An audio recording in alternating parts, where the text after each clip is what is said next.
Punjabi radio USA ਸੁਣ ਰਹੇ ਸਾਰੇ ਹੀ ਮਾਣਯੋਗ ਅਤੇ ਸਤਿਕਾਰਤ ਸਰੋਤਿਆਂ ਨੂੰ ਪਿਆਰ ਸਤਿਕਾਰ ਸੇ ਨਿੱਘੀ ਜਿਹੀ ਸਤਿ ਸ੍ਰੀ ਅਕਾਲ। ਸਭ ਨੂੰ ਜੀ ਨੂੰ ਆਖਦੇ ਹਾਂ। ਸੋ ਤੇ ਪ੍ਰੋਗਰਾਮ ਖਬਰ ਤੇ ਨਜ਼ਰ ਦੇ ਵਿੱਚ ਆਪ ਸਭ ਦਾ ਨਿੱਘਾ ਸਵਾਗਤ ਹੈ। ਅੱਜ 27 ਜੂਨ ਦਿਨ ਸ਼ਨੀਚਰਵਾਰ ਆਪਣੇ ਨਾਲ ਜੁੜ ਚੁੱਕੇ ਨੇ ਮਿੰਟੂ ਗੁਰੂ ਸਰੀਆ ਜੀ ਮਲੋਟ ਸਟੂਡੀਓਜ਼ ਤੋਂ। ਮਿੰਟੂ ਜੀ ਨੂੰ ਸਵਾਗਤ ਹੈ। ਸਤਿ ਸ੍ਰੀ ਅਕਾਲ ਜੀ।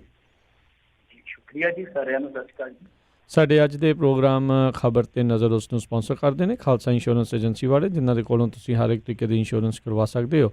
ਇੰਸ਼ੋਰੈਂਸ ਬਾਰੇ ਪਤਾ ਕਰਨ ਲਈ ਕਾਲ ਕਰ ਸਕਦੇ ਹੋ ਨੰਬਰ 408 272 2500 ਦੇ ਉੱਤੇ।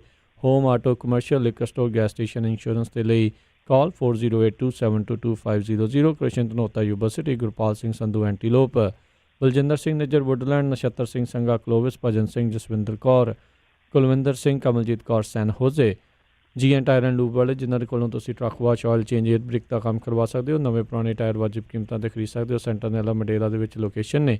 ਕਾਲ Nimma Sahota 209 277 0113। West Coast truck driving school Fresno ਵਾਲੇ, ਜਿਹੜੇ ਕਿ ਤੁਹਾਨੂੰ ਟਰੱਕ ਦਾ ਲਾਇਸੈਂਸ ਵਧੀਆ ਸਿਖਲਾਈ ਦੇ ਕੇ ਘੱਟ ਸਮੇਂ ਦੇ ਵਿੱਚ ਲੈਣ 'ਚ ਸਹਾਇਤਾ ਕਰਦੇ ਨੇ। ਕਾਲ ਅਜੀਤ ਅਟਵਾਲ 559 374 4541 ਦੇ ਉੱਤੇ। ਇਹਨਾਂ ਸਾਰਿਆਂ ਦਾ ਬਹੁਤ ਬਹੁਤ ਧੰਨਵਾਦ। ਜੇਕਰ ਤੁਸੀਂ ਜਾਂ ਕੋਈ ਹੋਰ ਕਾਰੋਬਾਰ ਇਸ ਪ੍ਰੋਗਰਾਮ ਨੂੰ ਸਪਾਂਸਰ ਕਰਨਾ ਚਾਹੁੰਦੇ ਹੋ, ਸੰਪਰਕ ਕਰ ਸਕਦੇ ਹੋ ਨੰਬਰ 408 722 7698 ਦੇ ਉੱਤੇ। ਗੱਲਬਾਤ ਦਾ ਸਿਲਸਿਲਾ ਮਿੰਟੂ ਜੀ ਆਪਾਂ ਸ਼ੁਰੂ ਕਰਦੇ ਹਾਂ। ਕਰੋਨਾ ਵਾਇਰਸ ਜਾਂ ਅੱਜ ਦੀ ਜਿਹੜੀ ਆ ਵੱਡੀ ਖਬਰ ਰਹੀ ਆ, ਉਸ ਦੇ ਬਾਰੇ ਜਾਣਕਾਰੀ ਸਾਡੇ ਨਾਲ ਸਾਂਝੀ ਕਰਿਓ ਜੀ। ਦੇਖੋ, ਪੰਜਾਬ ਦੇ ਪਰਪੇਖ ਤੋਂ ਜੇ ਵੇਖੀਏ ਆਪਾਂ, ਸ਼ੁਰੂਆਤ ਦੇ ਵਿੱਚ ਅੱਜ ਸਭ ਤੋਂ ਵੱਡੀ ਤੇ ਚਰਚਿਤ ਖਬਰ ਰਹੀ ਵਿੰਨੀ ਮਹਾਜਨ ਹੋਰਾਂ ਦੀ ਨਿਯੁਕਤੀ ਹੀ, ਕਿਉਂਕਿ ਕਈ ਸਵਾਲਾਤ ਉੱਠਦੇ ਰਹੇ ਸੀਨੀਅਰਟੀ ਨੂੰ ਲੈ ਕੇ। ਔਰ ਇਸ ਤੋਂ ਇਲਾਵਾ ਸੁਖਪਾਲ ਸਿੰਘ ਖਹਿਰਾ ਨੇ ਸਵਾਲ ਚੁੱਕ ਦਿੱਤੇ ਕਿ ਸਿੱਖਾਂ ਨੂੰ ਜੋ ਬਿਊਰੋਕਰੇਸੀ ਦਾ ਸਿਖਰ ਹੈ, ਉੱਥੇ ਨੁਮਾਇੰਦਗੀ ਕਿਉਂ ਨਹੀਂ ਦਿੱਤੀ ਜਾ ਰਹੀ। ਸੋ ਇਹ ਵੀ ਇੱਕ ਚਰਚਾ ਚੱਲਦੀ ਰਹੀ ਹੈ। ਖੈਰ, ਜੇ ਆਪਾਂ ਭਾਰਤ ਦੇ ਪਰਪੇਖ ਤੋਂ ਵੇਖੀਏ, ਖਾਸ ਤੌਰ 'ਤੇ ਕੌਮਾਂਤਰੀ ਜਗਤ ਨਾਲ ਜੁੜੀ ਖਬਰ ਲੈ ਕੇ, ਤਾਂ ਯੂਨਾਈਟਿਡ ਨੇਸ਼ਨ ਦੀ ਜਿਹੜੀ ਬਾਡੀ ਹੈ UNHCR, ਉਹਨੇ ਭਾਰਤ ਨੂੰ ਫਟਕਾਰ ਲਾਈ ਆ। ਖਾਸ ਤੌਰ 'ਤੇ CA ਦੇ ਵਿਰੋਧ ਦੇ ਵਿੱਚ ਜੋ ਪ੍ਰੋਟੈਸਟ ਚੱਲਿਆ ਸੀ, ਉਸ ਤੋਂ ਬਾਅਦ ਇੱਕ ਕਰੋਨਾ ਕਾਲ ਦੇ ਦੌਰਾਨ ਦਮਨ ਚੱਕਰ ਚਲਾ ਦਿੱਤਾ ਗਿਆ। ਜੋ ਉਸ ਅੰਦੋਲਨ ਦੇ, ਉਸ ਸੰਘਰਸ਼ ਦੇ ਅਗਵਾਨੂ ਲੋਕ ਸੀਗੇ, ਤਾਂ ਆਪਾਂ ਖਬਰ ਵੀ ਕਰਦੇ ਰਹੇ, ਸ਼ਫੂਰਾ ਜ਼ਰਗਰ ਵਗੈਰਾ, ਉਹਨਾਂ ਸਾਰਿਆਂ ਨੂੰ ਜਿਸ ਤਰੀਕੇ ਦੇ ਨਾਲ ਇੱਕ ਕਾਨੂੰਨੀ ਹਥਿਆਰ ਨਾਲ ਰਗੜਿਆ ਗਿਆ। ਸੋ ਉਹ ਚੀਜ਼ ਜਿਹੜੀ ਆ ਉਹ ਹੁਣ ਪਹੁੰਚ ਚੁੱਕੀ ਆ ਕੌਮਾਂਤਰੀ ਮੰਚ 'ਤੇ। ਇਸ ਤੋਂ ਇਲਾਵਾ ਜੇ ਆਪਾਂ ਗੱਲ ਕਰੀਏ, ਅਮਰੀਕਾ ਨੇ ਚੀਨੀ ਅਧਿਕਾਰੀਆਂ ਉੱਪਰ ਵੀਜ਼ਾ ਦੀ ਪਾਬੰਦੀ ਲਾਈ ਆ। ਇਸ ਤੋਂ ਇਲਾਵਾ ਯੂਨਾਈਟਿਡ ਨੇਸ਼ਨਸ ਦੀ ਜਿਹੜੀ ਮਨੁੱਖੀ ਅਧਿਕਾਰ ਦੇ ਕੁਛ ਮਾਹਰ ਨੇ, ਉਹਨਾਂ ਨੇ ਕਿਹਾ ਕਿ ਚੀਨ 'ਚ ਮੌਲਿਕ ਸੁਤੰਤਰਤਾ ਦੀ ਰਾਖੀ ਲਈ ਸਾਨੂੰ ਨਿਰਣਾਇਕ ਯਤਨ ਕਰਨੇ ਜ਼ਰੂਰੀ ਨੇ। ਤਾਂ ਖੈਰ, ਇਸ ਤੋਂ ਇਲਾਵਾ ਜੇ ਆਪਾਂ ਵੇਖੀਏ ਦੂਸਰੀ ਵੱਡੀ ਖਬਰ ਜਿਹੜੀ ਕਿ ਸਾਡੇ ਨਾਲ ਵੀ ਜੁੜੀ ਆ, ਜਿਹੜੀ ਕਿ ਕੌਮਾਂਤਰੀ ਪੱਧਰ ਦੀ ਵੀ ਹੈ, ਤਾਂ ਉਹਦੇ ਵਿੱਚ ਕੀ ਆ ਕਿ ਕਰਤਾਰਪੁਰ ਸਾਹਿਬ ਕੋਰੀਡੋਰ ਖੋਲ੍ਹਣ ਦਾ ਪਾਕਿਸਤਾਨ ਵੱਲੋਂ ਪ੍ਰਪੋਜ਼ਲ ਆਇਆ। ਔਰ ਅਜਿਹੇ ਮੌਕੇ 'ਤੇ ਵੀ ਕੰਟਰੋਵਰਸੀ ਹੋ ਗਈ। ਕਿਉਂਕਿ ਭਾਰਤ ਦਾ ਕਹਿਣਾ ਸੀਗਾ ਕਿ ਇਹ ਇੱਕ ਤਰ੍ਹਾਂ ਨਾਲ ਛਲਾਵਾ ਕਰ ਰਹੇ ਨੇ। ਹਾਲਾਂਕਿ ਸ਼ਬਦ ਜਿਹੜੇ ਆ ਕਾਫੀ ਉਹਨਾਂ ਨੇ ਕਠੋਰ ਇਸਤੇਮਾਲ ਕੀਤੇ ਆ। ਉਹ ਕਹਿੰਦੇ ਕਿ ਛਲਾਵਾ ਇਉਂ ਆ ਕਿ ਸਾਡਾ ਸਮਝੌਤਾ ਹੈ ਕਿ ਤਕਰੀਬਨ 7-8 ਦਿਨ ਪਹਿਲਾਂ ਦੱਸਿਆ ਜਾਂਦਾ ਜਦੋਂ ਵੀ ਇਸ ਤਰ੍ਹਾਂ ਦਾ ਫੈਸਲਾ ਲਿਆ ਜਾਂਦਾ, ਕਿਉਂਕਿ ਤਿਆਰੀਆਂ ਮੁਕੰਮਲ ਕਰਨੀਆਂ ਹੁੰਦੀਆਂ, ਰਜਿਸਟ੍ਰੇਸ਼ਨ ਵਗੈਰਾ। ਇਹ ਤਾਂ ਵੈਸੇ ਗੱਲ ਠੀਕ ਆ, ਪਰ ਉਹਨਾਂ ਦਾ ਕਹਿਣਾ ਸੀਗਾ, ਜਿਹੜੇ ਵਿਦੇਸ਼ ਮੰਤਰੀ ਆ ਪਾਕਿਸਤਾਨ ਦੇ ਸ਼ਾਹ ਮਹਿਮੂਦ ਕੁਰੈਸ਼ੀ, ਉਹਨਾਂ ਦਾ ਕਹਿਣਾ ਸੀਗਾ ਕਿ 29 ਜੂਨ ਨੂੰ ਮਹਾਰਾਜਾ ਰਣਜੀਤ ਸਿੰਘ ਹੋਰਾਂ ਦੀ ਬਰਸੀ ਦੇ ਮੌਕੇ 'ਤੇ ਲਾਂਘਾ ਜਿਹੜਾ ਉਹ ਦੁਬਾਰਾ ਖੋਲ੍ਹਿਆ ਜਾ ਸਕਦਾ, ਕਿਉਂਕਿ ਪਾਕਿਸਤਾਨ ਦੀ ਤਤਪਰਤਾ ਜਿਹੜੀ ਉਹ ਇਸ ਬਾਬਤ ਹੈ। ਤਾਂ ਇਸ ਮਾਮਲੇ 'ਤੇ ਪ੍ਰਤੀਕਰਮ ਹੈ। ਵੈਸੇ ਮੇਰੇ ਖਿਆਲ ਦੇ ਨਾਲ ਥੋੜ੍ਹਾ ਟਾਈਮ ਜ਼ਰੂਰ ਲੈਣਾ ਚਾਹੀਦਾ ਹੈ, ਕਿਉਂਕਿ ਮਾਨਸੂਨ ਵੀ ਹੈ, ਦਰਿਆ ਦਾ ਉਹ ਬਿਲਕੁਲ ਕੰਢਾ ਹੈ। ਉਹ ਚੀਜ਼ਾਂ ਵੀ ਵੇਖਣੀਆਂ ਪੈਣਗੀਆਂ ਤੁਹਾਨੂੰ, ਫਿਰ ਕਾਊਂਟਰ ਵਗੈਰਾ ਜਿਹੜੇ ਉਹ ਸਾਰਾ ਸੈਟਅਪ ਕਰਨਾ ਪਊਗਾ। ਕਰੋਨਾ ਇੱਕ ਹਾਲੇ ਵੀ ਸਮੱਸਿਆ ਹੈ, ਤਾਂ ਸਾਰੀਆਂ ਚੀਜ਼ਾਂ ਵੇਖਣੀਆਂ ਵਿਚਾਰਨੀਆਂ ਪੈਣਗੀਆਂ।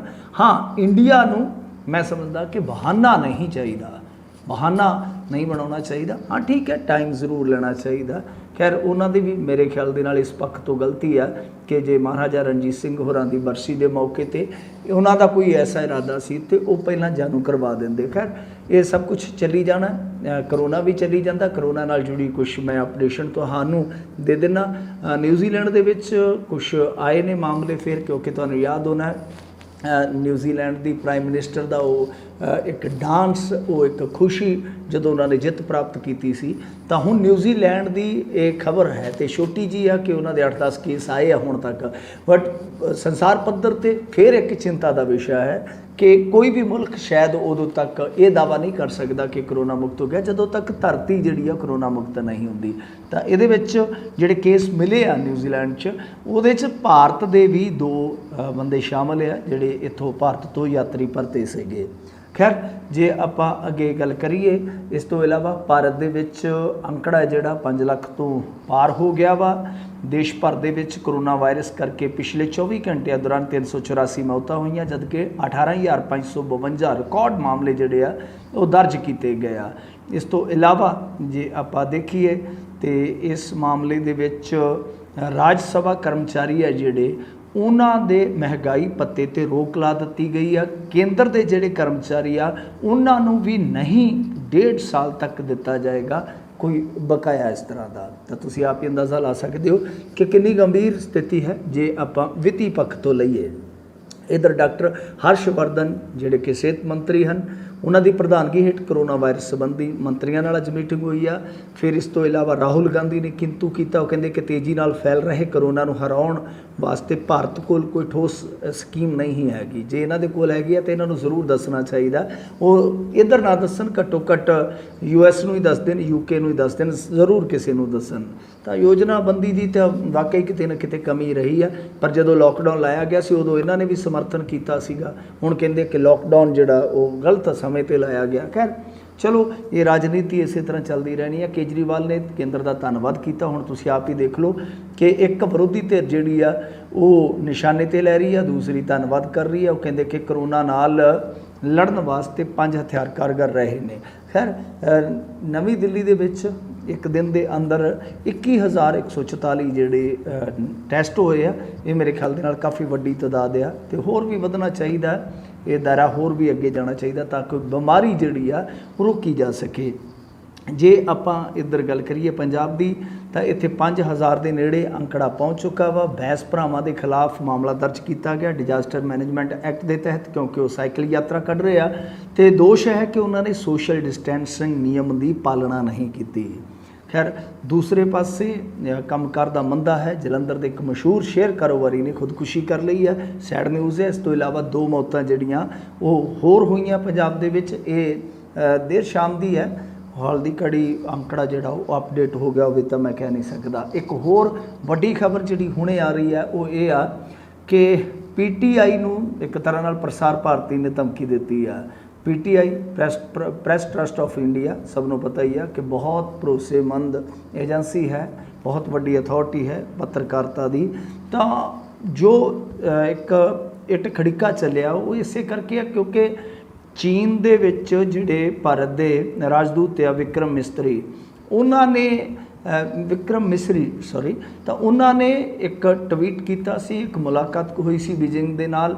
ਉਹਨਾਂ ਨੇ ਕਿਹਾ ਸੀਗਾ ਕਿ ਚੀਨ ਸਟ੍ਰੈਸ ਘੱਟ ਕਰਨ ਲਈ ਤੇ ਇਲਾਕਾ ਖਾਲੀ ਕਰਨ ਵਿੱਚ ਆਪਣੀ ਜ਼ਿੰਮੇਵਾਰੀ ਸਮਝੇਗਾ ਅਤੇ LAC ਨੂੰ ਆਪਣੇ ਆਪ ਹੀ ਖਾਲੀ ਕਰੇਗਾ। ਸੋ ਇਸ ਤਰ੍ਹਾਂ ਦਾ ਇੱਕ ਟਵੀਟ ਆਇਆ ਸੀ। ਉਸ ਤੋਂ ਬਾਅਦ ਜੋ ਵਾਇਰ ਹੈ ਉਹਨਾਂ ਦੀ ਰਿਪੋਰਟ ਆ ਕਿ PTI ਦੇ ਖਿਲਾਫ ਪ੍ਰਸਾਰ ਭਾਰਤੀ ਦਾ ਗੁੱਸਾ ਜਿਹੜਾ ਖਾਸਾ ਵੱਧ ਗਿਆ।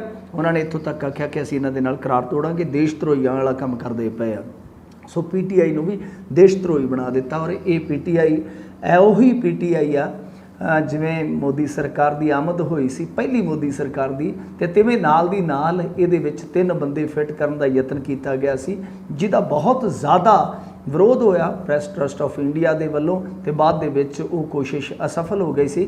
ਪਰ ਹੁਣ ਮੇਰੇ ਖਿਆਲ ਦੇ ਨਾਲ ਕੰਮ ਤਿਆਰ ਹੀ ਹੈ। ਖੈਰ ਜੋ ਵੀ ਹੈ ਇਹ ਵੇਖਣਾ ਦਿਲਚਸਪ ਹੈ ਕਿਉਂਕਿ ਦੇਖੋ ਜੋ ਵਿਕਰਮ ਮਿਸਰੀ ਹੋਰਾਂ ਦਾ ਟਵੀਟ ਆ ਉਹ ਸਿੱਧੇ ਤੌਰ ਤੇ ਪ੍ਰਧਾਨ ਮੰਤਰੀ ਦੇ ਉਸ ਦਾਅਵੇ ਦੇ ਉਲਟ ਆ ਨਾ, ਜੋ ਦਾਅਵਾ ਉਹ ਕਰਦੇ ਸਨ ਕਿ ਸਾਡੀ ਇੰਚ ਵੀ ਜ਼ਮੀਨ ਕਿਸੇ ਨੇ ਥਿਆਈ ਨਹੀਂ ਤੇ ਕੋਈ ਇੱਧਰ ਆਇਆ ਨਹੀਂ ਹੈ। ਤਾਂ ਉੱਥੇ ਜਿਹੜੇ ਹੈਗੇ ਆ ਅੰਬੈਸਡਰ ਇੰਡੀਆ ਦੇ, ਉਹ ਸਿੱਧੇ ਤੌਰ ਤੇ ਚਾਈਨਾ ਨੂੰ ਸਮਝਾ ਰਹੇ ਕਿ ਤੁਸੀਂ ਆਪਣੀ ਜ਼ਿੰਮੇਵਾਰੀ ਸਮਝੋਗੇ ਤੇ ਇਲਾਕਾ ਖਾਲੀ ਕਰ ਦਿਓਗੇ ਤੇ LAC ਤੋਂ ਪਿੱਛੇ ਹਟ ਜਾਓਗੇ, LAC ਤੋਂ। ਸੋ ਇਹ ਇੱਕ ਆਪਣੇ ਆਪ ਦੇ ਵਿੱਚ ਵਿਰੋਧਾਭਾਸ ਵਾਲਾ ਚੱਕਰ ਸੀਗਾ ਜਿਹਨੂੰ ਕਾਫੀ ਸੀਰੀਅਸਲੀ ਲੈ ਲਿਆ ਪ੍ਰਸਾਰ ਭਾਰਤੀ ਨੇ। ਪ੍ਰਸਾਰ ਭਾਰਤੀ ਉਹ ਏਜੰਸੀ ਉਹ ਅਦਾਰਾ ਜਿਹਦੇ ਮੁਤਹਿਦ ਆ ਸਾਰੇ ਚੈਨਲ, ਰਾਜ ਸਭਾ, ਲੋਕ ਸਭਾ, ਆਲ ਇੰਡੀਆ ਰੇਡੀਓ ਵਗੈਰਾ। ਤਾਂ ਖੈਰ ਜੋ ਵੀ ਹੈ ਅੱਗੇ ਦੇਖਦੇ ਹਾਂ ਕੀ ਬਣਦਾ, ਪਰ ਇਹ ਸਿੱਧੇ ਤੌਰ 'ਤੇ ਮੈਂ ਕਹੂੰਗਾ ਕਿ ਜਰਨਲਿਜ਼ਮ ਨੂੰ ਕਿਤੇ ਨਾ ਕਿਤੇ ਦਾਬ ਦੇਣ ਦਾ ਯਤਨ ਕੀਤਾ ਜਾ ਰਿਹਾ ਜੀ। ਜੀ ਤੇ ਇਸ ਤੋਂ ਅਗਲੀ ਮਿੰਟੂ ਜੀ ਖਬਰ ਦੇ ਉੱਤੇ ਜਿਹੜੀ ਆਪਾਂ ਜੇ ਨਜ਼ਰ ਮਾਰਦੇ ਜਾਈਏ ਤਾਂ ਕਹਿੰਦੇ ਵੀ ਕਰੋਨਾ ਕਾਲ ਦੇ ਵਿੱਚ ਮੈਡੀਕਲ ਮਾਫੀਆ ਨੇ NRIs ਵੀ ਛਿੱਲੇ। ਹਾਂਜੀ ਬਿਲਕੁਲ, ਦੇਖੋ ਜਿਹੜਾ ਇਹ ਕਹਾਣੀ ਵਿਗੜੀ ਪਈ ਹੈ ਉਹ ਮੇਰੇ ਖਿਆਲ ਨਾਲ ਜਲਦੀ ਸੂਤ ਵੀ ਨਹੀਂ ਆਉਣੀ, ਕਿਉਂਕਿ ਮਾਫੀਆ ਇੰਨਾ ਹੋ ਗਿਆ ਕਿ ਹੁਣ ਰਾਜ ਨੂੰ ਮਾਫੀਆ ਰਾਜ ਹੀ ਕਿਹਾ ਜਾਂਦਾ ਨਾ, ਕਿ ਆਹ ਰਾਜ ਆ ਜਿਹੜਾ ਉਹ ਮਾਫੀਆ ਰਾਜ ਬਣਿਆ ਪਿਆ। ਔਰ ਕਿਸੇ ਇੱਕ ਸੂਬੇ ਦੀ ਨਹੀਂ, ਸਥਿਤੀ ਜਿਹੜੀ ਆ, ਪਰਿਸਥਿਤੀ ਹੈ ਜਿਹੜੀ, ਉਹ ਤਕਰੀਬਨ ਮੈਂ ਸਮਝਦਾ ਕਿ ਹਰੇਕ ਸੂਬੇ ਦੀ ਬਣੀ ਪਈ ਆ। ਤਰ੍ਹਾਂ ਤਰ੍ਹਾਂ ਦੇ ਮਾਫੀ ਹੈ ਜਿਹੜੇ ਉਹ ਧੌਣਾ ਚੁੱਕੀ ਬੈਠੇ, ਚੇਲੀਆਂ ਚੁੱਕੀ ਬੈਠੇ ਆ। ਬਸ ਜਦੋਂ ਵੀ ਮੌਕਾ ਮਿਲਦਾ ਉਹ ਡੰਗ ਚਲਾ ਜਾਂਦੇ ਆ। ਤਾਂ ਬਹਰਹਾਲ ਤੁਸੀਂ ਸੁਣਿਆ ਹੋਣਾ, ਪਿਛਲੇ ਕੁਛ ਦਿਨਾਂ ਤੋਂ ਆਪਾਂ ਵੀ ਗੱਲਬਾਤ ਕਰਦੇ ਰਹੇ ਹਾਂ ਕਿ ਅੰਮ੍ਰਿਤਸਰ ਦੇ ਵਿੱਚ ਇੱਕ ਲੈਬ ਜਿਹੜੀ ਆ ਉਹਨੇ ਇਹੋ ਜਿਹੇ ਚੰਨ ਚਾੜੇ ਆ ਕਿ ਹੁਣ ਤੱਕ ਰੌਲੇ ਪੈਂਦੇ ਹੀ ਪਏ ਆ। ਉਹਦੇ ਵਿੱਚ ਇੱਕ ਨਵੀਂ ਕੜੀ ਜਿਹੜੀ ਜੁੜੀ ਆ, ਕਿਉਂਕਿ ਪਰਚਾ ਦਰਜ ਹੋ ਗਿਆ, ਹਸਪਤਾਲ ਦੇ ਖਿਲਾਫ ਵੀ ਦਰਜ ਹੋ ਗਿਆ, ਲੈਬ ਦੇ ਖਿਲਾਫ ਵੀ ਦਰਜ ਹੋ ਗਿਆ, ਇਨਕੁਆਇਰੀ ਹੋਈ, ਰੇਡਾਂ ਵੱਜੀਆਂ। ਹਰ ਕਮਾਲ ਦੀ ਗੱਲ ਹੈ, ਜਿਨ੍ਹਾਂ ਨੇ ਰੇਡ ਮਾਰੀ ਉਹ ਵੀ ਕਰੋਨਾ ਪੋਜ਼ਿਟਿਵ ਹੋ ਗਏ ਹਸਪਤਾਲ। ਤਾਂ ਹੁਣ ਜਿਹੜੀ ਚੀਜ਼ ਜੁੜਦੀ ਪਈ ਆ ਉਹ ਇਹ ਆ ਕਿ ਕੁਛ NRIs ਦਾ ਵੀ ਜ਼ਿਕਰ ਆ ਰਿਹਾ ਕਿ ਜਿਨ੍ਹਾਂ ਨੂੰ ਕੁਆਰੰਟੀਨ ਕੀਤਾ ਗਿਆ ਸੀਗਾ ਹੋਟਲਾਂ ਦੇ ਵਿੱਚ। ਤੁਹਾਨੂੰ ਸਭ ਨੂੰ ਯਾਦ ਹੀ ਹੋਣਾ ਨਾ ਕਿ ਇਹਨਾਂ ਨੇ ਕਿਹਾ ਸੀਗਾ ਕਿ ਤੁਸੀਂ ਹੋਟਲਾਂ 'ਚ ਠਹਿਰ ਸਕਦੇ ਹੋ। ਤਾਂ ਜਿਹੜੇ ਹੋਟਲਾਂ 'ਚ ਠਹਿਰੇ ਸੀ, ਦੱਸਦੇ NRI, ਉਹਨਾਂ ਨੂੰ ਜਿਹੜੇ ਉੱਥੇ ਹੋਟਲ ਦੇ ਕਰਮਚਾਰੀ ਸੀਗੇ ਉਹਨਾਂ ਨੇ ਬਕਾਇਦਾ ਮਤਲਬ ਕਿ ਪ੍ਰੇਰਿਆ ਕਿ ਤੁਸੀਂ ਇਸ ਤਰ੍ਹਾਂ ਕਰੋ ਕਿ ਸਰਕਾਰ ਵੱਲੋਂ ਜੇ ਤੁਸੀਂ ਉਡੀਕ ਰੱਖੋਗੇ ਤੇ ਉਹ ਉਡੀਕ ਤੁਹਾਡੀ ਨਿਫਲ ਜਾਣੀ ਜੇ, ਕਿਉਂਕਿ ਇਹਨਾਂ ਨੇ ਹਫ਼ਤਾ ਤੁਹਾਡੇ ਟੈਸਟ ਨਹੀਂ ਲੈਣੇ, ਮੁੜ ਕੇ ਹਫ਼ਤਾ ਤੁਹਾਡੀ ਰਿਪੋਰਟ ਨਹੀਂ ਆਉਣੀ। ਹੋ ਸਕਦਾ ਕੋਈ ਗੜਬੜ ਹੋ ਜੇ, ਵੀ 20 ਦਿਨ ਬੈਠੇ ਰਹੋਗੇ। ਇੱਥੇ ਲਾਗੇ ਇੱਕ ਲੈਬ ਹੈਗੀ ਆ, ਜੇ ਕਰੋਨਾ ਪੋਜ਼ਿਟਿਵ ਹੋਏ ਵੀ ਤਾਂ ਕੋਈ ਚੱਕਰ ਨਹੀਂ ਹੈ, ਉਹ ਕਰਾ ਕੇ ਮਤਲਬ ਕਿ ਨੈਗੇਟਿਵ ਨਤੀਜਾ ਦੇ ਦਿੰਦੇ ਤੇ ਉਸ ਤੋਂ ਬਾਅਦ ਤੁਸੀਂ ਵਿਖਾ ਕੇ ਰਿਪੋਰਟ ਤੇ ਆਪਣੇ ਘਰ ਨੂੰ ਰਵਾਨਾ ਹੋ। ਤੁਸੀਂ ਲੈਣਾ ਦੁਰ ਦੀ ਕੜਾ। ਸੋ ਇਹ ਹੋਇਆ ਕਿ ਉਹ ਇੱਕ ਤਰ੍ਹਾਂ ਨਾਲ ਦਾਅ ਸੀਗਾ, ਮਤਲਬ ਕਿ ਦਲਾਲ ਛੱਡੇ ਸੀ। ਜਦ ਉਸ ਲੈਬ ਚੋਂ ਟੈਸਟ ਕਰਾਏ ਜਾਂਦੇ ਸੀਗੇ ਤਾਂ ਉਹ ਨੈਗੇਟਿਵ ਦੀ ਥਾਂ ਤੇ ਪੋਜ਼ਿਟਿਵ ਦੇ ਦਿੰਦੇ, ਚਾਹੇ ਬੰਦਾ ਨੈਗੇਟਿਵ ਹੈ। ਤਾਂ ਉਸ ਤੋਂ ਬਾਅਦ ਇੱਕ ਹਸਪਤਾਲ ਸੀਗਾ, ਉਸ ਹਸਪਤਾਲ ਦੇ ਨਾਲ ਟਾਈ ਅਪ ਸੀ ਉਹਨਾਂ ਦਾ, ਤੇ ਉਹ ਫਿਰ ਹਸਪਤਾਲ ਜਿਹੜਾ ਪੈਕੇਜ ਦਿੰਦਾ ਸੀ। ਔਰ ਇੱਕ NRI ਤੇ ਬਕਾਇਦਾ ਸਾਹਮਣੇ ਵੀ ਆ ਗਿਆ, ਉਹਨੇ ਜਿਹੜੀ ਗੱਲ ਸੁਣਾਈ ਹੈ, ਜਿਹੜੀ ਉਹਨੇ ਆਪਣੀ ਵਿਦਿਆ ਸੁਣਾਈ ਆ, ਉਹ ਕਹਿੰਦਾ ਕਿ ਅਸੀਂ ਤਕਰੀਬਨ ਮਈ ਦੇ ਅਖੀਰਲੇ ਹਫ਼ਤੇ ਆਏ ਸਾਂ ਤੇ ਸਾਨੂੰ ਜਦੋਂ ਕੁਆਰੰਟੀਨ ਕੀਤਾ ਗਿਆ ਤੇ ਇਸ ਲੈਬ ਚੋਂ ਕਿਹਾ ਗਿਆ ਕਿ ਤੁਸੀਂ ਕਰਾਓ ਟੈਸਟ। ਤੇ ਇਸ ਲੈਬ 'ਚ ਜਦੋਂ ਟੈਸਟ ਕਰਾਏ, ਟੈਸਟ ਦੋਵਾਂ ਦੇ ਪੋਜ਼ਿਟਿਵ ਆ ਗਏ। ਮਤਲਬ ਕਿ 3 ਜਣੇ ਸੀ, 3 ਜੀ ਸੀਗੇ, ਇੱਕ ਉਹਨਾਂ ਦਾ ਬੇਟਾ ਸੀ, ਇੱਕ ਕਪਲ ਸੀਗਾ। ਤੇ ਉਹਦੇ ਵਿੱਚੋਂ ਕਪਲ 'ਚੋਂ ਬਾਪ ਦਾ ਤੇ ਬੇਟੇ ਦਾ ਜਾਨੀ ਜਿਹੜਾ ਟੈਸਟ ਪੋਜ਼ਿਟਿਵ ਆ ਗਿਆ। ਪਰ ਜਦੋਂ ਉਹਨਾਂ ਨੂੰ ਸ਼ੱਕ ਹੋਇਆ ਕਿ ਮਾਮਲਾ ਕਿ ਕੁਛ ਹੈ, ਹਾਲਾਂਕਿ ਪਹਿਲਾਂ ਤਾਂ ਹਸਪਤਾਲ ਉਹ ਦੱਸਿਆ ਸੀਗਾ, ਉਹਨਾਂ ਨੇ ਮਤਲਬ ਕਿ ਸੈਟਿੰਗ ਕੀਤੀ ਸੀ ਜਿਹਦੇ ਨਾਲ ਪਹਿਲਾਂ ਤਾਂ ਉਸ ਹਸਪਤਾਲ ਨੇ ਗੱਲ ਹੀ ਨਹੀਂ ਗੌਲੀ ਉਹਨਾਂ ਦੀ। ਫਿਰ ਜਦੋਂ ਉਹਨਾਂ ਨੇ ਰੌਲਾ ਪਾਇਆ, ਸਰਕਾਰੀ ਥਾਂ ਤੋਂ ਚੈੱਕ ਕਰਾਇਆ ਤੇ ਉੱਥੋਂ ਉਹ ਨੈਗੇਟਿਵ ਆ ਗਿਆ 3-4 ਦਿਨਾਂ ਬਾਅਦ। ਫਿਰ ਉਹਨਾਂ ਨੂੰ ਜਦੋਂ ਡਿਸਚਾਰਜ ਕਰਨ ਦੀ ਵਾਰੀ ਆਈ, ਕਿਉਂਕਿ ਉਦੋਂ ਤੱਕ ਦਿਨ ਤੁਹਾਨੂੰ ਪਤਾ ਹੀ ਹੈ 7-8 ਹੋ ਗਏ ਹੋਣਗੇ, ਤਾਂ ਉਹਨਾਂ ਨੇ 3 ਲੱਖ ਦਾ ਜਿਹੜਾ ਬਿੱਲ ਸੀਗਾ ਉਹ ਸੱਜੀ ਤਲੀ 'ਚ ਧਰ ਦਿੱਤਾ ਕਿ ਲਓ ਭਾਈ 3 ਲੱਖ ਦਿਓ ਤੇ ਆਪਣੇ ਚਾਲੇ ਪਾ ਲਓ। ਤੁਸੀਂ ਆਪ ਹੀ ਅੰਦਾਜ਼ਾ ਲਾ ਲਓ ਕਿ ਕਿਸ ਤਰ੍ਹਾਂ ਦੀ ਵੱਡੀ ਗੇਮ ਜਿਹੜੀ ਆ ਉਹ ਇਸ ਕਰੋਨਾ 'ਚ ਖੇਡੀ ਜਾ ਰਹੀ। ਕਰੋਨਾ ਕਹਿੰਦਾ ਇਹਨਾਂ ਲਈ ਤਾਂ ਸੋਨਾ ਬਣਿਆ ਪਿਆ ਸੀਗਾ ਨਾ ਕਿ ਕਮਾਈ ਕਰ ਲਓ, ਕਮਾਈ ਕਰ ਲਓ। ਉਹ ਇਹ ਹਾਲਤ ਰਹੀ ਆ। ਵੈਸੇ ਆਪਾਂ ਅੱਗੇ ਵੀ ਖਬਰਾਂ ਕੀਤੀਆਂ ਕਿ ਕਿਸ ਤਰ੍ਹਾਂ ਇੱਕ ਪ੍ਰੈਗਨੈਂਟ ਲੇਡੀ ਜਿਹੜੀ ਖੁਦ ਸਿਹਤ ਵਰਕਰ ਸੀਗੀ, ਹੈਲਥ ਵਰਕਰ ਸੀਗੀ, ਉਹਦੇ ਨਾਲ ਵੀ ਇਸ ਤਰ੍ਹਾਂ ਹੀ ਕੀਤਾ। ਇੱਕ ਹੋਰ ਸੱਜਣ ਸੀਗਾ, ਉਹਦੇ ਨਾਲ ਵੀ ਇਸ ਤਰ੍ਹਾਂ ਕੀਤਾ। ਮਨਦੀਪ ਮੰਨੇ ਨੇ ਕਾਫੀ ਬੰਦੇ ਕੱਢੇ ਆ ਜਿਨ੍ਹਾਂ ਨੇ ਪ੍ਰੈਸ ਕਾਨਫਰੰਸ ਕਰਕੇ ਜਾਂ ਕੈਮਰਿਆਂ ਦੇ ਸਾਹਮਣੇ ਆਣ ਕੇ ਇਹ ਗੱਲਾਂ ਜਿਹੜੀਆਂ ਉਹ ਕੀਤੀਆਂ ਨੇ। ਇਹ ਸਾਫ਼ ਆ ਕਿ ਇੱਕ ਸ਼ਹਿਰ ਦੇ ਵਿੱਚ ਜਿਸ ਤਰ੍ਹਾਂ ਹੋਇਆ ਤਾਂ ਮਾਫੀਆ ਨੇ ਦੂਜੀਆਂ ਥਾਵਾਂ ਤੇ ਵੀ ਇਸ ਤਰ੍ਹਾਂ ਦੇ ਕੰਮ ਜਿਹੜੇ ਆ ਉਹ ਕੀਤੇ ਹੋਣਗੇ। ਪਰ ਇਹ ਵੀ ਆ ਰਿਹਾ ਕਿ ਕੁਝ ਹਸਪਤਾਲ ਇਸ ਤਰ੍ਹਾਂ ਦੇ ਵੀ ਸੀਗੇ ਜਿਨ੍ਹਾਂ ਨੂੰ ਮਤਲਬ ਕਿ ਇਹ ਪੇਸ਼ੈਂਟ COVID-19 ਦੇ ਜਿਹੜਾ ਕਵਰ ਬੀਮਾ ਸੀਗਾ ਉਹ ਦਿੰਦੇ ਸੀਗੇ, ਪਰ ਉਹ ਕਹਿੰਦੇ ਸੀ ਨਾ ਅਸੀਂ ਲੈਣਾ ਹੀ ਨਹੀਂ, ਅਸੀਂ ਤਾਂ ਨਗਦ ਪੈਸੇ ਲੈਣੇ। ਤਾਂ ਨਗਦ ਕਿਉਂ ਲੈ ਜਾਂਦੇ ਸੀ ਤੁਸੀਂ ਸਮਝ ਸਕਦੇ ਹੋ। ਸੋ ਆਹ ਖੇਡ ਚੱਲੀ ਆ ਕਿ ਇੱਥੇ ਇਹੋ ਜਿਹੇ ਵੀ ਲੋਕ ਹੈਗੇ ਜਿਹੜੇ ਮੁਰਦਿਆਂ ਨੂੰ ਵੀ ਖਾਈ ਜਾਂਦੇ, ਇਹੋ ਜਿਹੇ ਲੋਕ ਵੀ ਆ ਜਿਹੜੇ ਜਿਉਂਦਿਆਂ ਨੂੰ ਵੀ ਖਾਈ ਜਾਂਦੇ, ਇਹੋ ਜਿਹੇ ਲੋਕ ਵੀ ਆ ਜਿਹੜੇ ਦੁਖੀਆਂ ਨੂੰ ਵੀ ਖਾਈ ਜਾਂਦੇ ਆ।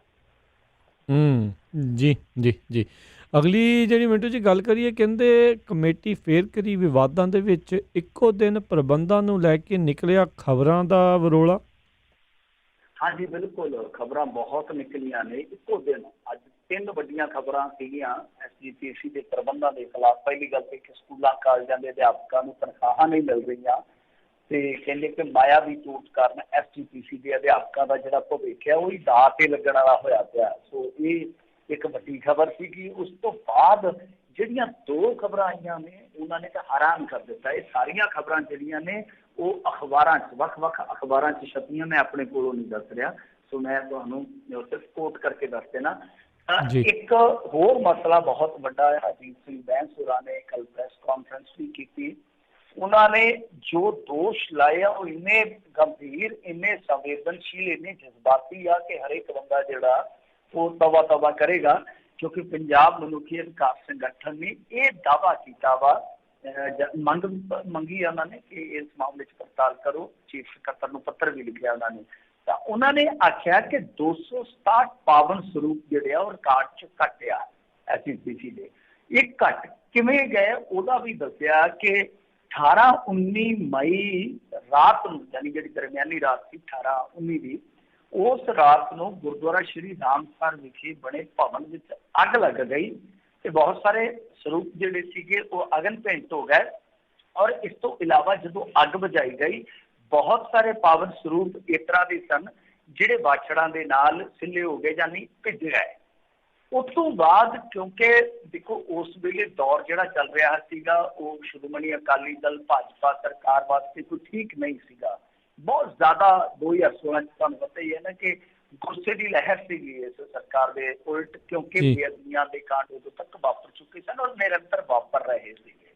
ਤਾਂ ਉਸ ਵੇਲੇ ਕਹਿੰਦੇ ਕੀ ਕੀਤਾ ਗਿਆ, ਹਾਲਾਂਕਿ ਇਹਨਾਂ ਦਾ ਦੋਸ਼ ਆ ਕਿ ਸੁਖਬੀਰ ਸਿੰਘ ਬਾਦਲ ਦੇ ਕਹਿਣ ਤੇ ਇਹ ਮਾਮਲਾ ਕਿਹਾ ਗਿਆ ਕਿ ਦਬਾ ਦਿਓ, ਬਾਹਰ ਨਹੀਂ ਆਉਣਾ ਚਾਹੀਦਾ ਕਿਸੇ ਵੀ ਸੂਰਤ ਦੇ ਵਿੱਚ। ਔਰ ਫਿਰ ਸੀਸੀਟੀਵੀ ਫੁਟੇਜ ਵੀ ਜਿਹੜੀ ਆ ਉਹ ਵੀ ਕਹਿੰਦੇ ਕਿ ਨੱਪ ਲਈ ਗਈ। ਤੇ ਇਸ ਤੋਂ ਇਲਾਵਾ ਫੋਰੈਂਸਿਕ ਪੜਤਾਲ ਜਿਹੜੀ ਹੋਣੀ ਹੁੰਦੀ ਹੈ ਕਿਸੇ ਵੀ ਮਾਮਲੇ ਦੇ ਵਿੱਚ ਕਿ ਅੱਗ ਕਿਉਂ ਲੱਗੀ, ਕਿਹੜੇ ਕਾਰਨ ਕਰਕੇ ਲੱਗੀ, ਉਹ ਵੀ ਨਹੀਂ ਕਰਵਾਈ ਗਈ, ਸਿਰਫ ਤੇ ਸਿਰਫ ਇਸ ਮਸਲੇ ਨੂੰ ਦਬਾਉਣ ਵਾਸਤੇ। ਔਰ ਇੱਥੋਂ ਤੱਕ ਕਿ ਜੋ ਬੌਲੀ ਸਾਹਿਬ ਗੁਰਦੁਆਰਾ ਗੋਇੰਦਵਾਲ ਸਾਹਿਬ ਦੇ ਵਿੱਚ, ਉੱਥੇ ਇਹ ਜਦੋਂ ਪਾਵਨ ਸਰੂਪ ਲਿਜਾਏ ਗਏ ਤਾਂ ਆਫ ਦੀ ਰਿਕਾਰਡ ਲਿਜਾਏ ਗਏ, ਮਤਲਬ ਕਿ ਇੰਦਰਾਜ ਕੀਤਾ ਹੀ ਨਹੀਂ ਗਿਆ। ਸਿਰਫ ਉਹਨਾਂ ਨੇ ਮਤਲਬ ਕਿ ਦੂਜੇ ਪਾਸੇ ਉਹਦੀ ਕੱਢ ਕੇ ਤੇ ਇਹ ਜਿਹੜੇ ਪਾਵਨ ਸਰੂਪ ਸੀਗੇ ਉਹਨਾਂ ਨੂੰ ਮਤਲਬ ਕਿ ਇੱਕ ਵਿਧੀ ਦੇ ਦੁਆਰਾ ਉਹ ਕਰਦੇ ਹੀ ਹੈ ਨਾ ਕਿ ਸੰਸਕਾਰ ਕਰਕੇ ਜਲ ਪ੍ਰਵਾਹ ਕਰ ਦਿੱਤਾ ਜਾਂਦਾ। ਤਾਂ ਇਸ ਤਰ੍ਹਾਂ ਕੀਤਾ ਗਿਆ। ਇਹ ਬਹੁਤ ਗੰਭੀਰ ਮਸਲਾ ਹੈ ਜਿਹੜਾ ਕਿ ਇਸ ਵੇਲੇ ਮੇਰੇ ਖਿਆਲ ਦੇ ਨਾਲ ਅੱਗੇ ਜਾ ਕੇ ਬਹੁਤ ਜ਼ਿਆਦਾ ਚਰਚਾ ਦਾ ਵਿਸ਼ਾ ਬਣੇਗਾ। ਤਾਂ ਇਸ ਮਾਮਲੇ ਦੇ ਵਿੱਚ ਐਸਜੀਪੀਸੀ ਦਾ ਕੀ ਪੱਖ ਆ, ਮੈਂ ਉਹ ਵੀ ਦੱਸਣਾ ਜ਼ਰੂਰੀ ਸਮਝਾਂਗਾ। ਤਾਂ ਉਹਨਾਂ ਨੇ ਆਖਿਆ ਕਿ ਅੱਗ ਤੇ ਪਾਣੀ ਨਾਲ ਨੁਕਸਾਨੇ ਪਾਵਨ ਸਰੂਪਾਂ ਬਾਰੇ ਗਲਤ ਅੰਕੜੇ ਦਿੱਤੇ ਜਾ ਰਹੇ ਹਨ। ਉਸ ਵੇਲੇ ਇਸ ਘਟਨਾ ਦੀ ਜਾਂਚ ਕਰਵਾਈ ਗਈ ਸੀ ਅਤੇ ਭਵਿੱਖ ਲਈ ਵੀ ਪ੍ਰਬੰਧ ਕੀਤੇ ਗਏ ਸਨ। ਤਾਂ ਇਹ ਜੋ ਰਜਿੰਦਰ ਸਿੰਘ ਮਹਿਤਾ ਜੀ ਆ ਸ਼੍ਰੋਮਣੀ ਕਮੇਟੀ ਦੇ ਸੀਨੀਅਰ ਮੀਤ ਪ੍ਰਧਾਨ, ਉਹਨਾਂ ਦਾ ਵਰਸ਼ਨ ਆ। ਤੇ ਉਹਨਾਂ ਨੇ ਅੱਗੇ ਕਿਹਾ ਕਿ ਸਰਕਾਰ ਨੂੰ ਪੱਤਰ ਭੇਜਣ ਤੋਂ ਪਹਿਲਾਂ ਇਹ ਮਾਮਲਾ ਸ਼੍ਰੋਮਣੀ ਕਮੇਟੀ ਦੇ ਧਿਆਨ ਵਿੱਚ ਲਿਆਉਣਾ ਚਾਹੀਦਾ ਸੀਗਾ, ਇਹ ਉਹਨਾਂ ਨੇ ਕਿਹਾ। ਪਰ ਉਹਨਾਂ ਦਾ ਦਾਅਵਾ ਹੈ ਕਿ ਅਸਲ ਦੇ ਵਿੱਚ ਇਹ ਗੱਲ ਹੁਣ ਸਾਹਮਣੇ ਆਈ ਹੈ ਕਿਉਂਕਿ ਕਿਸੇ ਦਾ ਤਬਾਦਲਾ ਹੋਇਆ, ਕੋਈ ਅਫਸਰ ਸੀਗਾ ਇਹਨਾਂ ਦਾ, ਕੋਈ ਕਰਮਚਾਰੀ ਸੌਰੀ ਐਸਜੀਪੀਸੀ ਦਾ, ਤਾਂ ਜਦੋਂ ਉਹਦਾ ਤਬਾਦਲਾ ਹੋਇਆ ਤਾਂ ਦੂਸਰੇ ਨੇ ਆ ਕੇ ਚਾਰਜ ਲੈਣਾ ਚਾਹਿਆ ਤਾਂ ਉਸ ਸਮੇਂ ਗੱਲ ਸਾਹਮਣੇ ਆਈ ਹੈ। ਇੱਕ ਦੋਸ਼ ਹੋਰ ਵੀ ਆ ਕਿ ਜਿਹੜੇ ਰਸੂਖਦਾਰ ਆ, ਚਾਹੇ ਅਕਾਲੀ ਆਗੂ ਆ, ਚਾਹੇ ਉਹ ਹੈਗੇ ਐਸਜੀਪੀਸੀ ਦੇ ਬੰਦੇ, ਕਿ ਉਹ ਸਰੂਪ ਲੈ ਜਾਂਦੇ ਆ, ਮਤਲਬ ਕਿ ਇੰਦਰਾਜ ਵੀ ਨਹੀਂ ਕਰਾਉਂਦੇ। ਰਜਿਸਟਰ ਦੇ ਵਿੱਚ ਜੋ ਵੀ ਚੀਜ਼ਾਂ ਰਜਿਸਟ੍ਰੇਸ਼ਨ ਵਿੱਚ ਆਉਣੀਆਂ ਚਾਹੀਦੀਆਂ ਉਹ ਵੀ ਨਹੀਂ ਕੀਤੀਆਂ ਜਾਂਦੀਆਂ। ਸੋ ਇਹ ਇੱਕ ਬਹੁਤ ਵੱਡਾ ਮੈਂ ਕਹੂੰਗਾ ਕਿ ਐਸਜੀਪੀਸੀ ਦੇ ਖਿਲਾਫ ਦੋਸ਼ ਆਇਆ। ਇਹਨਾਂ ਦੇ ਪ੍ਰਬੰਧਾਂ ਤੇ ਤੁਹਾਨੂੰ ਪਤਾ ਹੀ ਹੈ ਕਿੰਤੂ ਪਰੰਤੂ ਬਹੁਤ ਹੁੰਦੇ ਆ, ਪਰ ਇਹ ਬਹੁਤ ਸੰਵੇਦਨਸ਼ੀਲ ਮਾਮਲਾ। ਔਰ ਇਸ ਤੋਂ ਇਲਾਵਾ ਇੱਕ ਵੱਡੀ ਗੱਲ ਇਹ ਸਾਹਮਣੇ ਆਈ ਆ ਕਿ ਕਿਸੇ ਸ਼ਰਧਾਲੂ ਨੇ ਕਥਿਤ ਤੌਰ ਤੇ ਕੋਈ ਲਾ ਲਓ ਕਿ 8 ਲੱਖ ਰੁਪਏ ਦੀ ਦਾਲ ਜਿਹੜੀ ਦਾਨ ਕੀਤੀ ਸੀ ਉਹ ਗਾਇਬ ਹੋ ਗਈ ਆ। ਇਹ ਵੀ ਖਬਰ ਜਿਹੜੀ ਆ ਅੱਜ ਇੱਕ ਅਖਬਾਰ ਦੇ ਵਿੱਚ ਚਮਕ ਰਹੀ ਸੀਗੀ। ਤਾਂ ਤੁਸੀਂ ਆਪ ਹੀ ਅੰਦਾਜ਼ਾ ਲਾ ਲਓ ਕਿ ਕਿੰਨੀਆਂ ਖਬਰਾਂ ਜਿਹੜੀਆਂ ਉਹ ਐਸਜੀਪੀਸੀ ਨਾਲ ਜੁੜੀਆਂ ਆ ਰਹੀਆਂ। ਤਾਂ ਮੈਂ ਸਮਝਦਾ ਕਿ ਦੇਖੋ ਜੋ ਵੀ ਹੈ ਠੀਕ ਹੈ, ਅਸੀਂ ਸਾਰਾ ਕੁਛ ਨਹੀਂ ਕਹਿੰਦੇ ਕਿ ਐਸਜੀਪੀਸੀ ਦੇ ਵਿੱਚ ਗੱਲ ਪਿਆ, ਬਹੁਤ ਸਾਰੇ ਬੰਦੇ ਠੀਕ ਵੀ ਕੰਮ ਕਰਦੇ ਆ, ਕੰਮ ਠੀਕ ਕਰਨ ਦਾ ਯਤਨ ਵੀ ਕਰਦੇ ਆ, ਪਰ ਜੋ ਪ੍ਰਬੰਧਾਂ ਤੇ ਸਵਾਲ ਖੜੇ ਹੁੰਦੇ ਆ ਹਮੇਸ਼ਾ ਉਹਨਾਂ ਨੂੰ ਹੱਲ ਤੱਕ ਨਹੀਂ ਲਿਜਾਇਆ ਜਾਂਦਾ। ਕਦੇ ਕਮੇਟੀ ਬਿਠਾ ਦਿੱਤੀ ਜਾਂਦੀ ਆ, ਕਦੇ ਸਬ ਕਮੇਟੀ ਬਿਠਾ ਦਿੱਤੀ ਜਾਂਦੀ ਆ, ਕਦੇ ਪ੍ਰੈਸ ਕਾਨਫਰੰਸ ਕਰ ਦਿੱਤੀ ਜਾਂਦੀ ਆ, ਕਦੇ ਕਿਸੇ ਨੂੰ ਡਰਾਇਆ ਜਾਂਦਾ ਤੇਰੇ ਤੇ ਕੇਸ ਕਰ ਦੇਣਗੇ, ਮਤਲਬ ਕਿ ਪਰਨਾਲਾ ਉੱਥੇ ਦਾ ਉੱਥੇ ਰਹਿੰਦਾ ਹੈ। ਸੋ ਇਹ ਪ੍ਰਬੰਧ ਸੁਧਾਰਨ ਦੀ ਜ਼ਰੂਰਤ ਆ। ਇੰਨੇ ਸਿਆਸੀ ਪਿਛਲੱਗੂ ਬਣ ਕੇ ਤੁਸੀਂ ਪ੍ਰਬੰਧ ਨਹੀਂ ਸੁਧਾਰ ਸਕਦੇ। ਪ੍ਰਬੰਧ ਤਦੇ ਹੀ ਸੁਧਰਨਗੇ ਜੇ ਤੁਸੀਂ ਗੁਰੂ ਦੇ ਬਣੋਗੇ, ਜੇ ਤੁਸੀਂ ਸੰਗਤ ਦੇ ਬਣੋਗੇ, ਜੇ ਤੁਸੀਂ ਗੁਰੂ ਘਰਾਂ ਦੇ ਬਣੋਗੇ, ਤਾਂ ਹੀ ਇਹ ਪ੍ਰਬੰਧ ਸੁਧਰਨਗੇ। ਜੇ ਤੁਸੀਂ ਇੱਕ ਪਰਿਵਾਰ ਦੇ ਬਣੋਗੇ ਤੁਸੀਂ ਕਦੇ ਵੀ ਪ੍ਰਬੰਧ ਨਹੀਂ ਜੇ ਸੁਧਾਰ ਸਕਦੇ। ਜੀ ਜੀ ਜੀ। ਅਗਲੀ ਮਿੰਟੂ ਜੀ ਗੱਲ ਕਰੀਏ, ਕਹਿੰਦੇ ਮੰਤਰੀ ਤੇ ਵੱਡੇ ਕਾਂਗਰਸੀ ਆਗੂ ਵੀ ਧਾਰ ਗਏ, ਵੱਡੇ ਮਸਲੇ ਦੇ ਉੱਤੇ ਮਜਬੂਰਨ ਚੁੱਪ। ਹਾਂਜੀ, ਚੁੱਪਾਂ ਤੁਹਾਨੂੰ ਪਤਾ ਹੀ ਹੈ ਕਿ ਧਾਰੀਆਂ ਜਾਂਦੀਆਂ, ਕਈ ਵਾਰ ਚੁੱਪਾਂ ਜਿਹੜੀਆਂ ਕਰਵਾ ਦਿੱਤੀਆਂ ਜਾਂਦੀਆਂ। ਅਸਲ ਦੇ ਵਿੱਚ ਕੀ ਆ ਕਿ ਇੱਕ ਬਹੁਤ ਵੱਡਾ ਫੈਸਲਾ ਹੋਇਆ ਪਿਛਲੇ ਦਿਨੀ। ਇਹਨਾਂ ਨੇ ਕੀ ਕੀਤਾ ਕਿ ਸਿਵਲ ਸਰਵਿਸ ਬੋਰਡ ਬਣਾ ਦਿੱਤਾ। ਸਿਵਲ ਸਰਵਿਸ ਬੋਰਡ ਦਾ ਮਤਲਬ ਇਹ ਆ ਕਿ ਜਿੱਦਾਂ ਕੋਈ ਵੱਡੇ ਅਫਸਰ ਆ, IAS ਹੁੰਦੇ ਆ, ਜਿੱਦਾਂ ਇਹਨਾਂ ਦਾ ਤਬਾਦਲਾ ਜਿਹੜਾ ਹੁਣ ਸਿਆਸੀ ਇਨਫਲੂਐਂਸ ਦੇ ਨਾਲ ਨਹੀਂ ਹੋ ਸਕੇਗਾ। ਮਤਲਬ ਕਿ ਇਹ ਬੋਰਡ ਹੀ ਤੈਅ ਕਰੇਗਾ ਕਿ ਇਹਦਾ ਤਬਾਦਲਾ ਹੋਣਾ ਚਾਹੀਦਾ, ਔਰ ਜੇ ਕਿਸੇ ਦਾ ਤਬਾਦਲਾ ਹੁੰਦਾ ਹੈ ਤਾਂ ਉਹ ਰਿਵਿਊ ਕਰਵਾ ਸਕਦਾ, ਬੋਰਡ ਹੀ ਰਿਵਿਊ ਕਰੇਗਾ। ਮਤਲਬ ਕਿ ਜੋ ਸਿਆਸੀ ਦਖਲ ਅੰਦਾਜ਼ੀ ਚੱਲਦੀ ਆ ਤਬਾਦਲਿਆਂ 'ਚ, ਜੋ ਇੱਕ ਰਸੂਖ ਕੰਮ ਕਰਦਾ ਹੈ ਇਹਨਾਂ ਬਦਲੀਆਂ ਦੇ ਵਿੱਚ, ਉਹ ਰਸੂਖ ਹੁਣ ਨਹੀਂ ਵਰਤਿਆ ਜਾ ਸਕੇਗਾ। ਤਾਂ ਮੰਤਰੀ ਜਿਹੜੇ ਆ ਉਹ ਇਸ ਗੱਲ ਤੋਂ ਖਪਾ ਤੇ ਹਨ, ਕਿਉਂਕਿ ਤਬਾਦਲਾ 'ਚ ਤੁਹਾਨੂੰ ਪਤਾ ਬਹੁਤ ਵੱਡਾ ਹਥਿਆਰ ਹੁੰਦਾ ਸਿਆਸਤਦਾਨ ਵਾਸਤੇ। ਅਫਸਰਸ਼ਾਹੀ ਨੂੰ ਕੰਟਰੋਲ ਕਰਨ ਲਈ ਇੱਕ ਬਹੁਤ ਵੱਡਾ ਹਥਿਆਰ ਹੁੰਦਾ। ਬਟ ਹੁਣ ਉਹ ਇਸ ਕਰਕੇ ਨਹੀਂ ਬੋਲ ਰਹੇ ਕਿਉਂਕਿ ਤੁਹਾਨੂੰ ਪਤਾ ਹੈ ਦਿੱਲੀ ਮਹਾਜਨ ਜੀ ਦੀ ਨਿਯੁਕਤੀ ਹੋ ਗਈ। ਆਪਾਂ ਕੱਲ੍ਹ ਦੇ ਪ੍ਰੋਗਰਾਮ 'ਚ ਗੱਲ ਕਰ ਚੁੱਕੇ ਹਾਂ। ਚਰਚੇ ਇੱਕ ਹੋਰ ਵੀ ਬੜੇ ਚਰਚਿਤ ਬੰਦੇ ਦੇ ਆ ਕਿ ਉਹ ਬੰਦਾ ਵੀ ਆ ਸਕਦਾ ਵਾਪਸ। ਤੇ ਉਹ ਬੰਦਾ ਕੌਣ ਹੈ ਤੁਸੀਂ ਸਮਝ ਗਏ ਹੋਣਗੇ, ਅੰਮ੍ਰਿਤਸਰੀਆ ਮੁੜਿਆ ਵੇ ਗੱਟੀਆਂ ਕਲੀਆਂ ਨਾਲ ਤੋੜ ਗਾਣਾ ਆਇਆ ਸੀਗਾ ਨਾ, ਤਾਂ ਉਹ ਹੈ ਨਵਜੋਤ ਸਿੱਧੂ। ਉਹਦੇ ਬਾਰੇ ਵੀ ਚਰਚਾ ਚੱਲ ਰਹੀ ਆ ਕਿ ਇਹ ਚੀਜ਼ ਜਿਹੜੀ ਆ ਵਾਪਰ ਸਕਦੀ ਆ। ਤੇ ਤੀਜੀ ਗੱਲ ਇਹ ਆ ਕਿ ਕੁਛ ਮੰਤਰੀਆਂ ਬਾਰੇ ਇਹ ਗੱਲ ਕਹੀ ਜਾ ਰਹੀ ਆ ਕਿ ਉਹਨਾਂ ਦਾ ਪੱਤਾ ਕੱਟਿਆ ਜਾ ਸਕਦਾ।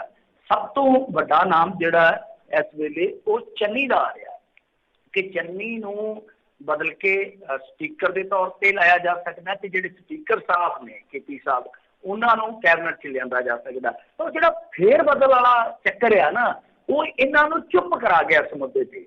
ਇਹ ਚਾਹ ਕੇ ਵੀ ਨਹੀਂ ਬੋਲ ਰਹੇ, ਅੰਦਰ ਕੁਛ ਮੁਸਰ ਤੇ ਕਰਦੇ ਆ ਕਿ ਯਾਰ ਮਾੜੀ ਗੱਲ ਆ, ਧੱਕਾ ਹੋ ਗਿਆ ਆਪਣੇ ਨਾਲ। ਤੇ ਦੂਜੇ ਪਾਸੇ ਬੋਲ ਇਸ ਕਰਕੇ ਨਹੀਂ ਰਹੇ ਕਿ ਜਿਵੇਂ ਆਂਦੇ ਜਿਹੜਾ ਬੋਲੇ ਉਹੀ ਕੁੰਡਾ ਖੋਲੇ, ਕਿ ਜੇ ਕੋਈ ਬੋਲਿਆ ਤੇ ਕੈਪਟਨ ਅਮਰਿੰਦਰ ਸਿੰਘ ਕਰਕੇ ਕਿਤੇ ਨੰਬਰ ਨਾ ਲਾ ਦੇਵੇ। ਸੋ ਇਸ ਕਰਕੇ ਜ਼ੁਬਾਨ ਜਿਹੜੀ ਆ ਉਹ ਦੰਦਾਂ ਥੱਲੇ ਇਹਨਾਂ ਨੂੰ ਲੈਣੀ ਪੈ ਰਹੀ ਆ। ਜੀ ਜੀ ਜੀ। ਅਗਲੀ ਜੇ ਗੱਲ ਕਰੀਏ ਤਾਂ ਕਹਿੰਦੇ SIT ਦੀ ਇੱਕ ਮੰਗ ਨੇ ਪੰਜਾਬ ਰਾਜਨੀਤੀ ਦੀ ਹਿਲਾਈ ਤਾਰ। ਹਾਂਜੀ ਬਿਲਕੁਲ, ਤੁਸੀਂ ਖਬਰਾਂ ਸਵੇਰ ਦੀਆਂ ਸੁਣ ਲਈਆਂ ਹੋਣੀਆਂ। ਇੰਡੀਆ ਦੇ ਸਵੇਰ ਦੇ ਸਮੇਂ ਦੀ ਗੱਲ ਮੈਂ ਕਰਦਾ, ਤੁਹਾਡੇ ਤੱਕ ਵੀ ਪਹੁੰਚ ਗਈਆਂ ਹੋਣੀਆਂ, ਕਿਉਂਕਿ ਇਹ SIT ਨੇ ਜਿਹੜੀ ਮੰਗ ਕੀਤੀ ਹੈ ਸਿੱਧੇ ਤੌਰ ਤੇ ਜੁੜਦੀ ਹੈ ਬੇਅਦਬੀਆਂ ਦੇ ਮਾਮਲੇ ਨਾਲ ਔਰ ਬਹਿਬਲ ਤੇ ਕੋਟਕਪੂਰਾ ਕਾਂਡ ਦੇ ਨਾਲ। ਕਿਉਂਕਿ SIT ਨੇ ਜਾ ਕੇ ਕੋਰਟ ਦੇ ਵਿੱਚ ਕਿਹਾ, ਉਹਨਾਂ ਨੇ ਆਖਿਆ ਕਿ ਇੱਕ ਤੇ ਇਹ ਆ ਕਿ ਜਿਹੜੇ ਜੱਜ ਹੈਗੇ ਹਰਵਿੰਦਰ ਸਿੰਘ ਸਿੰਧੀਆ ਸਾਹਿਬ, ਇਹਨਾਂ ਤੋਂ ਭਾਈ ਕੇਸ ਜਿਹੜਾ ਉਹ ਟ੍ਰਾਂਸਫਰ ਕਰ ਦਿਓ। ਮਸਲਾ ਇਹ ਆ ਕਿ ਇਹ ਬਾਦਲ ਪਰਿਵਾਰ ਦੇ ਬਹੁਤ ਨੇੜੇ ਨੇ। ਦੂਜਾ ਨੁਕਤਾ ਜਿਹੜਾ ਉਸ ਮੰਗ ਦੇ ਵਿੱਚ ਲਿਖਿਆ ਗਿਆ ਉਹ ਵਾਇਰਲ ਵੀ ਹੋ ਗਿਆ। ਹੁਣ ਦੇਖੋ ਵਾਇਰਲ ਕਿਵੇਂ ਹੁੰਦਾ ਹੈ ਇਹ ਮਾਮਲਾ। ਇਹ ਜਿਹੜੇ ਡਾਕੂਮੈਂਟ ਅਦਾਲਤਾਂ ਚੋਂ ਜਾਂ ਪੁਲਿਸ ਦੇ ਜਿਹੜੇ ਆਲਾ ਅਧਿਕਾਰੀ ਉਹਨਾਂ ਦੇ ਬੈਗ ਚੋਂ ਕਿਵੇਂ ਨਿਕਲ ਕੇ ਆ ਜਾਂਦੇ, ਤੁਸੀਂ ਆਪ ਹੀ ਸਮਝ ਸਕਦੇ ਹੋ। ਇਹ ਸਾਰਾ ਕੁਛ ਹੈ ਜਿਹੜਾ ਕੀਤਾ ਕਰਾਇਆ ਹੁੰਦਾ। ਤਾਂ ਮੈਂ ਅੱਗੇ ਵੀ ਕਹਿ ਚੁੱਕਾ ਕਿ ਇਹ ਗੇਮ ਜਿਹੜੀ ਆ ਹੁਣ ਅੱਗੇ ਵਧਣ ਦੀ ਸੰਭਾਵਨਾ, ਕਿਉਂਕਿ ਸਰਕਾਰ ਜਿਹੜੀ ਆ 2022 ਬਾਰੇ ਸੋਚੇਗੀ ਜ਼ਰੂਰ। ਤਾਂ ਉਹਨਾਂ ਨੇ ਕੀ ਕੀਤਾ ਵਾ ਉਸ ਕਾਗਜ਼ ਦੇ ਵਿੱਚ ਜਿਹੜੀ ਚੀਜ਼ ਲਿਖੀ ਹੋਈ ਆ, ਕੁੰਵਰ ਵਿਜੇ ਪ੍ਰਤਾਪ ਸਿੰਘ ਸਭ ਨੂੰ ਪਤਾ ਹੀ ਆ, ਬੜੇ ਤਗੜੇ ਅਧਿਕਾਰੀ ਆ। ਤਾਂ ਉਹਨਾਂ ਵੱਲੋਂ ਜੋ ਦੂਸਰਾ ਫਰਕ ਦਿੱਤਾ ਗਿਆ ਕਿ ਦੇਖੋ ਇਸ ਮਾਮਲੇ ਦੇ ਵਿੱਚ ਜੋ SIT ਬਣੀ ਹੈ ਬੇਅਦਬੀ ਦਾ ਮਾਮਲਾ ਜਾਂ ਅੱਗੇ ਚੱਲ ਕੇ ਕੋਟਕਪੂਰਾ ਜਾਂ ਬਹਿਬਲ ਦਾ, ਤਾਂ ਪੰਜਾਬ ਸਰਕਾਰ ਉਹਦੀ ਜਾਂਚ ਪੜਤਾਲ ਕਰ ਰਹੀ ਹੈ। ਤੇ ਜਾਂਚ ਪੜਤਾਲ ਦੇ ਵਿੱਚ ਸੁਖਬੀਰ ਸਿੰਘ ਔਰ ਪ੍ਰਕਾਸ਼ ਸਿੰਘ ਬਾਦਲ ਇਹ ਸ਼ਾਮਲ ਹੋ ਚੁੱਕੇ ਆ। ਹੋ ਸਕਦਾ ਭਵਿੱਖ ਦੇ ਵਿੱਚ, ਇਹ ਗੱਲ ਨੋਟ ਕਰ ਰਹੇ ਹੋ, ਨੋਟ ਕਰਨ ਵਾਲੀ ਆ, ਕਿ ਹੋ ਸਕਦਾ ਕਿ ਇਹਨਾਂ ਨੂੰ ਅੱਗੇ ਚੱਲ ਕੇ ਕੇਸ 'ਚ ਨਾਮਜ਼ਦ ਵੀ ਕੀਤਾ ਜਾਵੇ। ਜਦ ਕਿ ਜਿਹੜੇ ਸਿੰਧੀਆ ਸਾਹਿਬ ਨੇ, ਜੱਜ ਜਿਹੜੇ ਆ, ਜਿਹੜੇ ਇਸ ਵੇਲੇ ਮੌਕੇ ਤੇ ਸੁਣਵਾਈ ਕਰਦੇ ਪਏ ਨੇ, ਉਹ ਇਸ ਪਰਿਵਾਰ ਦੇ ਬਹੁਤ ਜ਼ਿਆਦਾ ਨਜ਼ਦੀਕ ਨੇ, ਬਹੁਤ ਜ਼ਿਆਦਾ ਨੇੜੇ ਨੇ। ਸੋ ਇਸ ਕਰਕੇ ਇਸ ਕੋਰਟ ਤੋਂ ਜਿਹੜਾ ਇਹ ਮਾਮਲਾ ਵਾ ਉਹ ਟ੍ਰਾਂਸਫਰ ਕਰ ਦਿੱਤਾ ਜਾਵੇ।